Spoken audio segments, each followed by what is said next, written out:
భారత ప్రభుత్వ రంగ బీమా సంస్థ నుండి సీనియర్ రీజనల్ మేనేజర్ స్థాయి అధికారిగా పదవీ విరమణ. వీరి పలు రచనలకు బహుమతులు పొందడమే కాక వాటిపై కొందరు పరిశోధనలు చేశారు, పరిశోధనలు కూడా నిర్వహిస్తూ ఉన్నారు. వీరికి స్వాతి పత్రిక ద్వారా వీరి కథకు ₹1,00,000 బహుమతి వచ్చింది.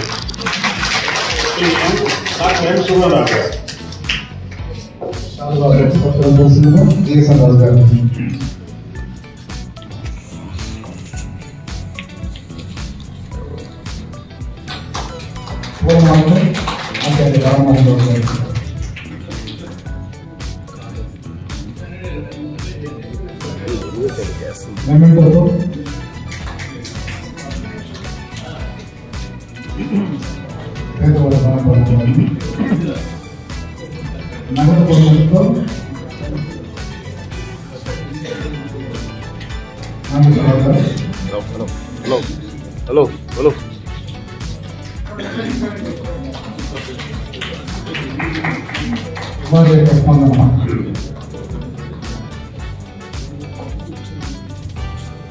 సభకు నమస్కారం. ఈ సందర్భంగా కృష్ణశాస్త్రి గారి ఒక కవిత గుర్తుకొస్తోంది. నేటి నుండి ఏనాటికి వీటి తలుపు మోయకు, కోటి మంది వచ్చినా చోటున్నది లోలోన, చదవనీకు పెదవులపై చిరునవ్వుల ఆహారం, ఎంత చిన్నదో ఈ లోకం, తటువంటి తిరునాథ నాగేశ్వరరావు గారి హృదయంలో ఇవిడింది, కోటి మంది వచ్చినా చోటున్నది లోలోన. శివారెడ్డి గారు ఒక కవిత రాశారండి.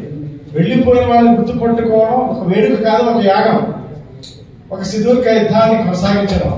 అట్లా ఈ లోకాన్ని విడి వెళ్ళిన వారి శ్రీమతి భారతి గారి సంస్మరణలో వారి నివాళిగా వారి జ్ఞాపకాల్లో బతుకుతూ వారి కోసం ఒక కార్యక్రమం, మాత్రమే కార్యక్రమం చేయడం చాలా బాగుంది. అయితే నేను చాలా పురస్కారాలు పొందాను, కానీ ఈ రకంగా పురస్కారం చేసేవారు ఇంటికి వచ్చి మరి ఇన్విటేషన్ ఇవ్వడం బహుశా ప్రపంచ చరిత్రలో ఫస్ట్ టైం. వారు మా అనారోగ్యం తర్వాత వచ్చిన తర్వాత బయటకు వచ్చి ప్రత్యేకంగా ఆహ్వానం చెందారు. వారికి వారి కుటుంబానికి భగవంతుడు ఆయురారోగ్యాలతో ఎంతో పెద్ద చేకూర్చాలని ఆశీర్వదిస్తూ ఈ పురస్కరించేందుకు ధన్యవాదాలు. ఇంకోటి ముఖ్య విషయం, మా నర్సాపురం వైద్య కాలేజీలో ఆయన పనిచేశారని నాకు నిన్నే తెలిసింది. అక్కడే నేను చదివాను.